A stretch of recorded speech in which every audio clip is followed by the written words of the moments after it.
Hi friends, నేనైతే car డ్రైవింగ్కి వెళ్తున్నా. అప్పట్లో వెళ్ళినా, మళ్ళీ చాలా రోజులు అవుతుంది, గ్యాప్ వచ్చింది. మళ్ళీ ఈరోజు అయితే స్టార్ట్ చేసిన నేను డ్రైవింగ్ చేస్తున్నాను. ఎలా ఉందో చెప్పండి కామెంట్ బాక్స్లో కామెంట్ పెట్టండి. ఓకేనా ఫ్రెండ్స్? ఓకే.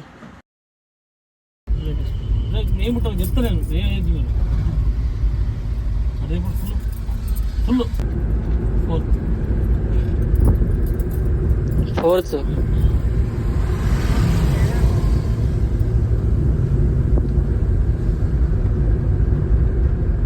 ఇది వస్తుంది.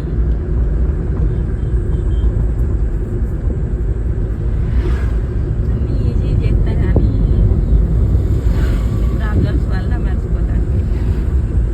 ప్రాబ్లమ్స్ అనేది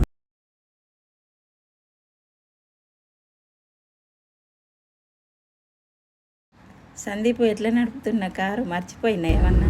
సందీప్ అనే అబ్బాయి దగ్గర నేను కారు నేర్చుకుంటున్నాను. చాలా బాగా అర్థమైనా నేర్పుతాడు కార్ డ్రైవింగ్. నేను 3 months కింద అట్లా వెళ్ళిన, కానీ ఏం మర్చిపోలేదు. మళ్ళీ ఈరోజు స్టార్ట్ చేసిన, కానీ మంచిగా నడిపిన. ఓకేనా?